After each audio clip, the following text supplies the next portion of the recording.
Nabi melihat kemuliaan Tuhan. Pada tahun ke-30 dalam bulan yang keempat, pada tanggal 5 bulan itu, ketika aku bersama-sama dengan para buangan berada di tepi sungai Kebar, terbukalah langit dan aku melihat penglihatan-penglihatan tentang Allah. Pada tanggal 5 bulan itu, yaitu tahun kelima sesudah Raja Joyakim dibuang, datanglah firman Tuhan kepada Imam Yehezkiel anak Buzi di negeri orang Kasdim di tepi sungai Kebar, dan di sana kekuasaan Tuhan meliputi dia. Lalu aku melihat sungguh angin badai bertiup dari utara dan membawa segumpal awan yang besar dengan api yang berkilat-kilat, dan awan itu dikelilingi oleh sinar di dalam. Di tengah-tengah api itu kelihatan seperti suasa mengkilat. Dan di tengah-tengah itu juga ada yang menyerupai 4 makhluk hidup, dan beginilah kelihatannya mereka. Mereka menyerupai manusia, tetapi masing-masing mempunyai 4 muka, dan pada masing-masing ada pula 4 sayap. Kaki mereka adalah lurus, dan telapak kaki mereka seperti kuku anak lembu. Kaki-kaki ini mengkilap seperti tembaga yang baru digosok. Pada keempat sisi mereka, di bawah sayap-sayapnya tampak tangan manusia. Mengenai muka dan sayap mereka berempat adalah begini: mereka saling menyentuh dengan sayapnya. Mereka tidak berbalik kalau berjalan, masing-masing berjalan lurus ke depan.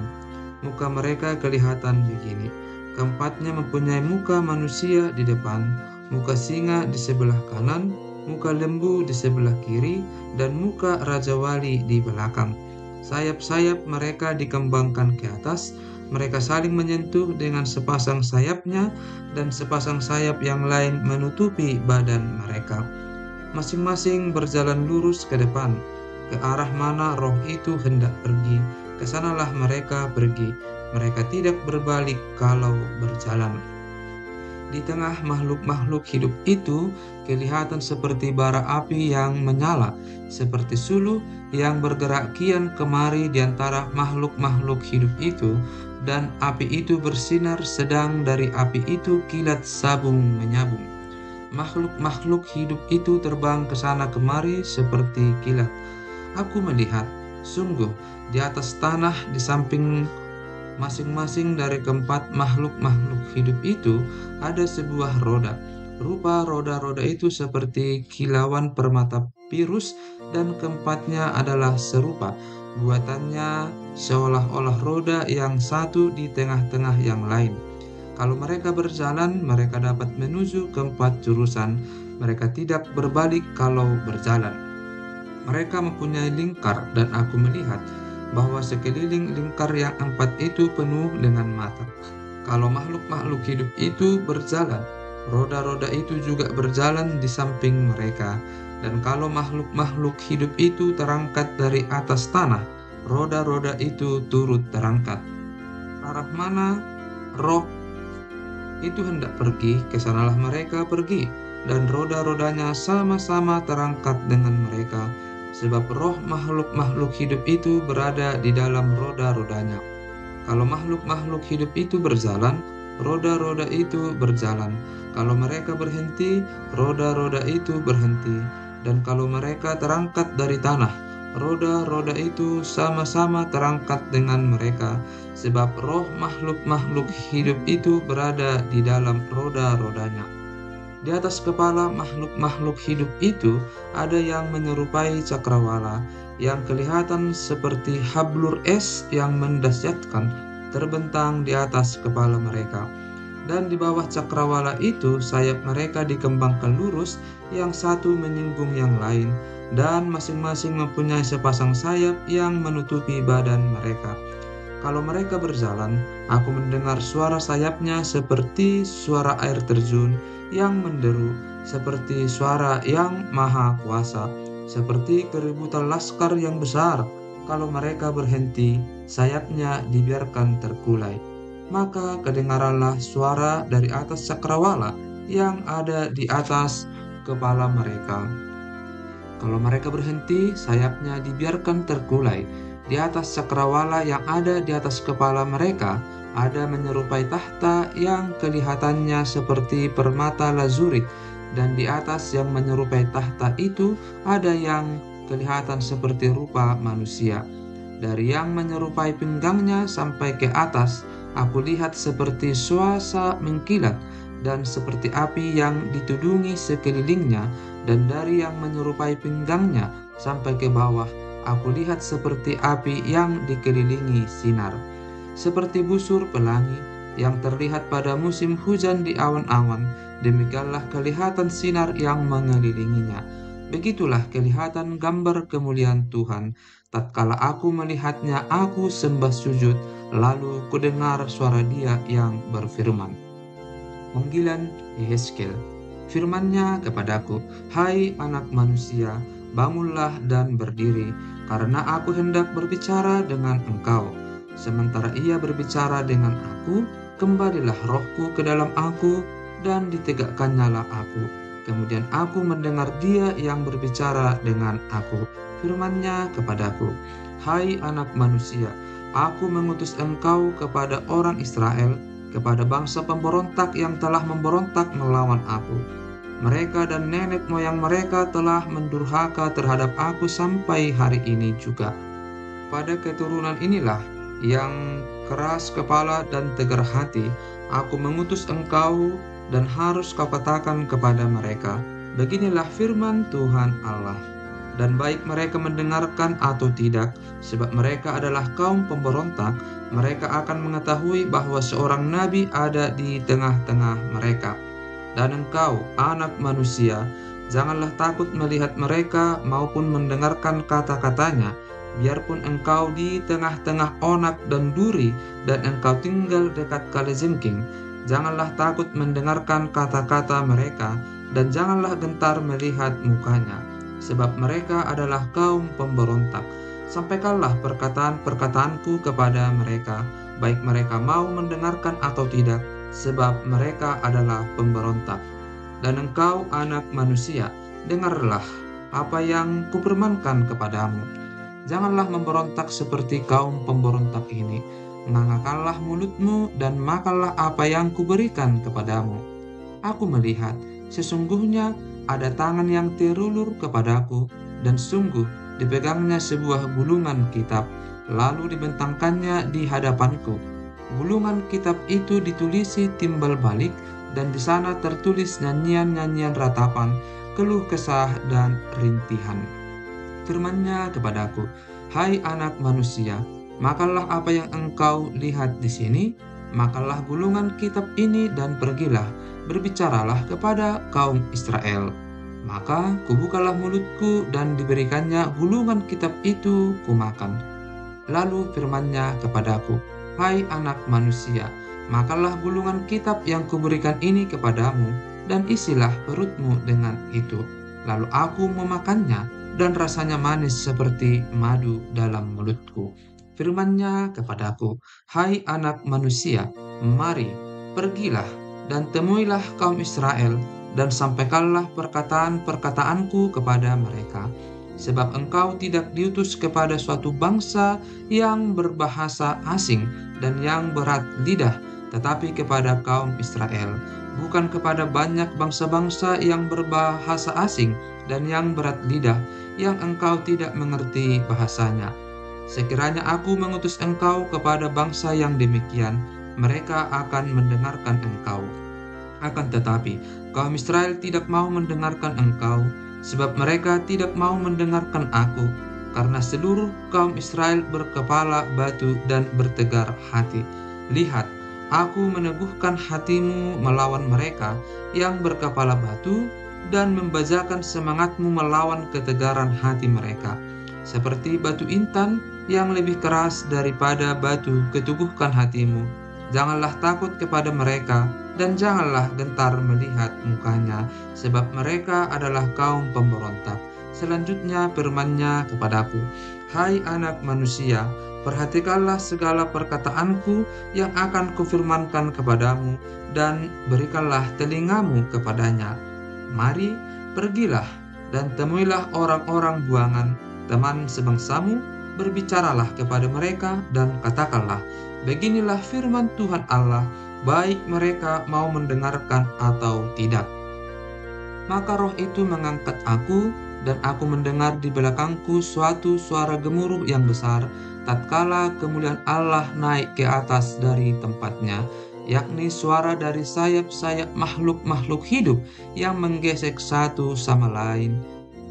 Dan di samping itu suara gemertak dari roda-roda, suatu suara gemuruh yang besar.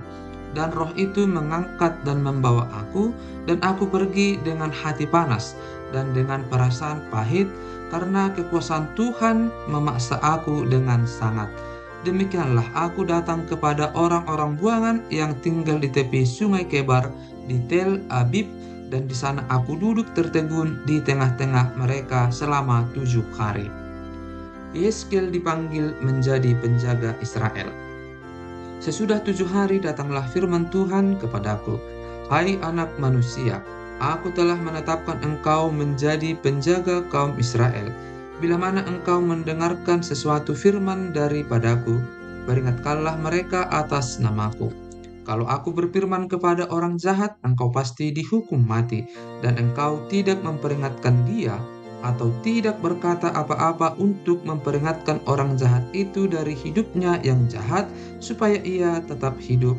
Orang jahat itu akan mati dalam kesalahannya, tetapi aku akan menuntut pertanggungan jawab atas nyawanya daripadamu. Tetapi jikalau engkau memperingatkan orang jahat itu, dan ia tidak berbalik dari kejahatannya, dan dari hidupnya yang jahat, ia akan mati dalam kesalahannya, tetapi engkau telah menyelamatkan nyawamu. Jikalau seorang yang benar berbalik dari kebenarannya, dan ia berbuat curang, dan aku meletakkan batu sandungan di hadapannya, ia akan mati. Oleh karena engkau tidak memperingatkan dia, ia akan mati dalam dosanya, dan perbuatan-perbuatan kebenaran yang dikerjakannya tidak akan diingat-ingat, tetapi aku akan menuntut pertanggungan jawab atas nyawanya daripadamu. Tetapi jikalau engkau memperingatkan orang yang benar itu, supaya ia jangan berbuat dosa, dan memang tidak berbuat dosa, ia akan tetap hidup, sebab ia mau menerima peringatan, dan engkau telah menyelamatkan nyawamu." Yeskel menjadi bisu. Maka di sana kekuasaan Tuhan meliputi aku, dan ia berfirman kepadaku, "Bangunlah dan pergilah ke lembah, di sana aku akan berbicara dengan engkau." Aku bangun dan pergi ke lembah. Sesungguhnya di sana kelihatan kemuliaan Tuhan seperti kemuliaan yang telah kulihat di tepi sungai Kebar, dan aku sujud. Tetapi masuklah roh ke dalam aku, dan ditegakkannya aku. Lalu ia berbicara dengan aku, katanya, "Pergilah pulang, kurunglah dirimu di dalam rumahmu. Dan engkau, anak manusia, sesungguhnya engkau akan diikat dengan tali dan akan dibelenggu, sehingga engkau tidak bisa keluar masuk di tengah-tengah mereka. Dan aku akan membuat lidahmu melekat pada langit-langitmu, sehingga engkau menjadi bisu dan tidak akan menempelak mereka, sebab mereka adalah kaum pemberontak. Tetapi kalau aku berbicara dengan engkau, aku akan membuka mulutmu, dan engkau akan mengatakan kepada mereka, 'Beginilah firman Tuhan Allah.' Orang yang mau mendengar, biarlah ia mendengar, dan orang yang mau membiarkan, baiklah membiarkan, sebab mereka adalah kaum pemberontak." Lambang pengepungan kota Yerusalem. Engkau, anak manusia, ambillah sebuah batu bata, letakkan di hadapanmu, dan ukirlah di atasnya sebuah kota, yaitu Yerusalem. Ukirlah kota itu dalam keadaan terkepung, dirikan sebuah benteng pengepungan, timbun pula tanah menjadi tembok pengepungan, tempatkan perkemahan tentara, dan susun alat-alat pendobrak sekeliling kota itu. Lalu ambillah sebidang besi, dan dirikanlah itu di antaramu dengan kota itu menjadi dinding besi. Kemudian tujukanlah wajahmu ke arah kota itu, sehingga kota itu dalam keadaan terkepung, dan engkaulah yang mengepung dia. Inilah menjadi lambang bagi kaum Israel. Berbaringlah engkau pada sisi kirimu, dan aku akan menanggungkan hukuman kaum Israel atasmu. berapa hari engkau berbaring demikian, selama itulah engkau menanggung hukuman mereka. Beginilah aku tentukan bagimu.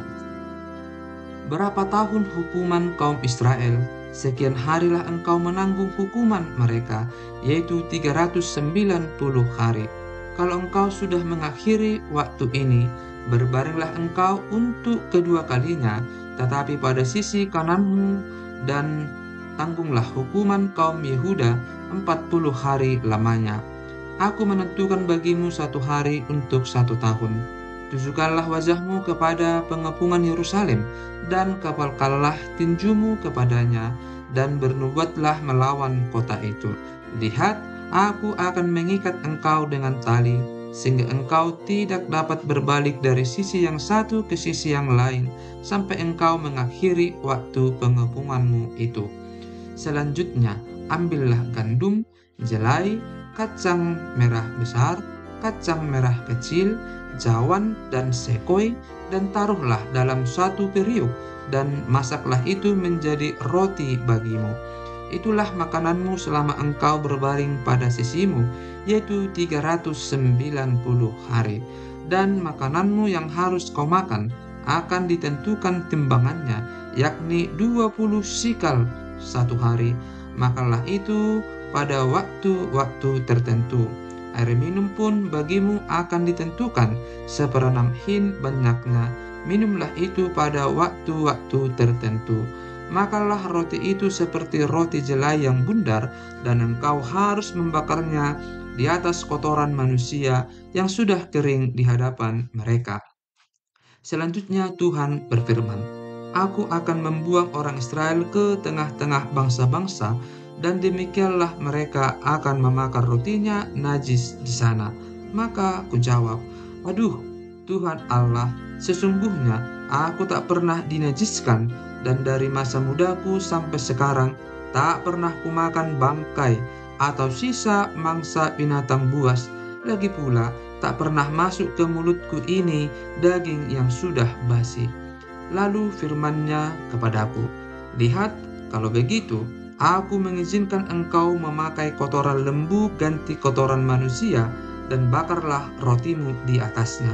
Sesudah itu ia berfirman kepadaku, Hai anak manusia, sesungguhnya aku akan memusnahkan persediaan makanan di Yerusalem, dan mereka akan memakan roti yang tertentu timbangannya dengan hati yang cemas.